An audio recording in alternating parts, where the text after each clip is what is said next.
Paltrocast. Thank you for taking the time. Are you dialing in from New York today? Actually from Texas, from Dallas, Texas. Nice. I know you've lived all over the place. I know about the Jersey roots and all that. Do you live in Dallas or you're just there for touring or recording? Well, I live here now. I actually just moved about a week ago, 2 weeks. Nice. What made you decide to move to Texas?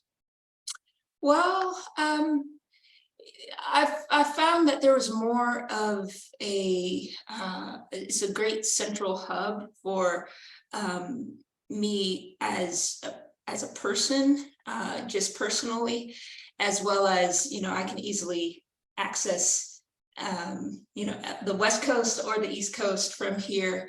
And then also specifically with releasing this album and it being faith-based, there's so many faith-based opportunities of people that, really resonate with this music and the message of it. So Sure. All of those reasons. And direct flights on American Airlines from everywhere, right? Exactly. Just Like in Heaven is the latest single. Lots of hype around that, and I mean that in a good way. But how long was that done for before it came out?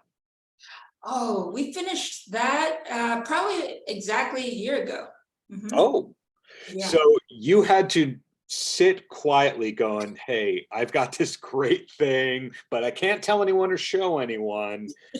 So I'd have to imagine that you finished a lot in the meantime because you're pretty prolific. Oh, thank you. Yeah, actually, I couldn't tell you how many songs that I have that I'm just squirming to show the world. But I'm glad, one song at a time. And now the album has 18 songs, so I had to squeeze as many possible in there. But I have multiple projects that'll be coming out very soon. So I'm excited, over the moon. The vibe I get from you, and this is all intended to be a positive thing, is sometimes you're a piano-based artist, sometimes you're a guitar-based artist, sometimes it's gospel, sometimes it's R&B, sometimes it's kind of rock, that if somebody went, hey, Victory, we want a rock EP in 2 weeks. You're like, yeah. Victory, we want a gospel EP next week. Yeah, you can kind of do it all and the output's not the problem for you. Right, exactly. I feel like I've gotten to a point where I can express the different elements of my life through song. I believe that, your life is a song. And once you learn once you learn the medium of expressing your life through music, through melodies, you can do anything really. So yeah, if whatever the assignment is, I could do it. So how much of that is rooted in the fact that you had to start at a young age as a street performer, where basically no one is there for you, and you kind of have to learn to win people over in 10 seconds or you lose them? Well, that sounds a lot like the internet right now, but yeah, that was part of what molded me as a singer-songwriter. I remember writing music, and the way that I tested if it was effective or not was if when I went to the subway and sang the song, would people react? Would it pierce through all of the distractions and command a response from people? Right. And so that really helped to sharpen my penmanship. And really just testing the markets, just an opportunity to test and see how people would react. And over years, you learn what works and you become stronger in what works. And you also just become stronger as a whole. So yeah. Growing up, I watched every week Showtime at the Apollo, and that basically, if you don't get the audience in the first 10 seconds, you totally lost them no matter how good you are. So the upbringing that you musically had is the toughest one possible, but I'd have to imagine that now you're just very thankful about how rewarding it is to have gotten through musical boot camp so young. Yeah, Quite frankly, though, I'm still growing and I'm still learning. But I am grateful for the experiences that I've had so far. The challenge is to not lean on how much you've accomplished, because that can hinder you from accomplishing more. And there's so much more life to live and learn and grow into. And so I'm very grateful for my training. But now I'm like, oh, let me train in dance and let me train in, there's so many other cool things to train in. And I think it's just all gonna work towards a more expressive, dynamic version of life. So, yeah. It's all victory. In other words, the Victory brand, whether you're dancing, singing, writing, blogging, because you do have a blog section on your website, it's all you. That's what I'm hearing. Exactly. Okay. So one thing I couldn't figure out, when you see that somebody has an affiliation with Rock Nation, sometimes it's the label, sometimes the manager, sometimes the agent, sometimes all the above, sometimes they're just pitching for partnerships. What's your tie-in with Rock Nation? Well, Rock Nation, they're my record label. Mm-hmm. Yeah, Got it. I'm a recording artist signed with Rock, and I've been with them since I was 22, so about 6 years. Yeah. Wow. What was your gateway into Rock Nation? In other words, did somebody just go, hey, sign her? Or were you pitched through a lawyer or audition? I don't know. Yeah, no.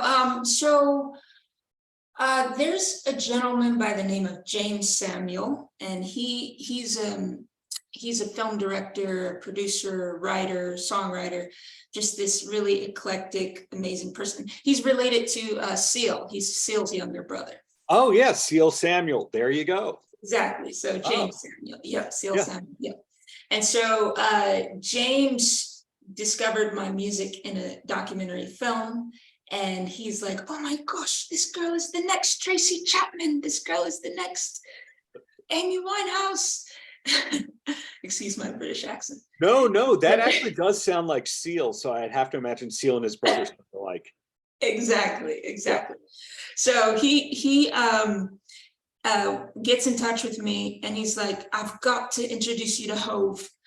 And so within a week, I'm on the email with Jay-Z, and I'm like, this can't be real. Like, and me and my dad go down to the office and actually meet with Jay that same week. And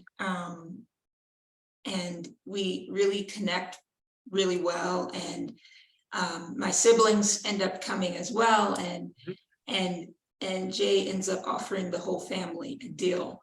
And that was in 2016. So yeah, very unconventional. It's not like I was trying to be discovered or trying to be heard. Right. Honestly, I was just focusing on honing my craft and serving the people that I was charged to serve with music, which oftentimes was the park or the subway or sometimes stages. But yeah, and then it just somehow reached Jay-Z. So I'm very confused right now. When you meet Jay-Z, do you call Hove, Jay-Z, Sean, Mr. Carter? What do you call him? I call him Jay. Got it. Just Jay.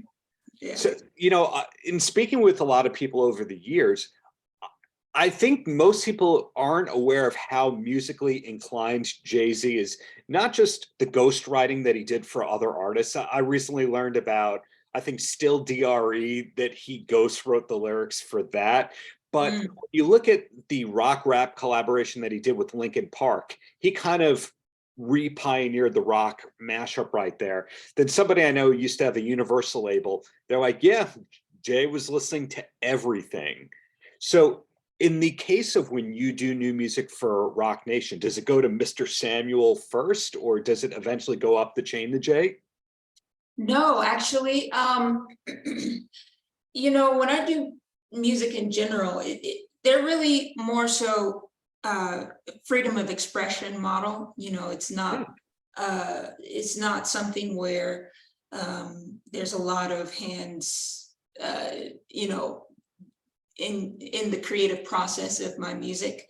Yeah. So I pretty much share the creation, the inspirations, the creations, the vision, the idea, and they decide if it's something that they want to get behind, you know. And so that's kind of been the process so far.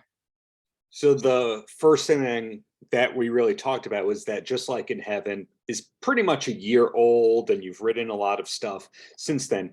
Are you allowed to say what's coming up for you next, or what we can look for in late 2023, early 2024? Yeah, so of course, first Glory Hour, the album is coming May 5th. And then, you know, I tour that album probably through this year and the next year. But while, you know, in the next season, after we're done in this cycle, I have an album called Confessions of a Lonely Girl. And this project, actually, I wrote before this album that's coming up now. Wow. Yeah, so those songs are even more. Yeah, I'm just anxious for the world to hear those as well. But those are more pop mixed with R&B, definitely more mainstream. And it's all about relationships, and it's about the fear of love and having the courage to want love, give yourself permission to want love, and also confess that love is something you need. So love is not something that we can control, you know. Yeah. So many things in life we can, but love is not one of them. So it's all in that conversation. So when you're touring for something that's more pop or something that's more gospel, do you have the same backing band, or is it, I got the call, we're going out solo with a guitar on this one, we got the call, gospel trio? Does it change gig to gig, project to project? No, it's just one big living organism. You know what I mean? It's like in any second I can transform to any presentation, because the spirit of it is all the same. And if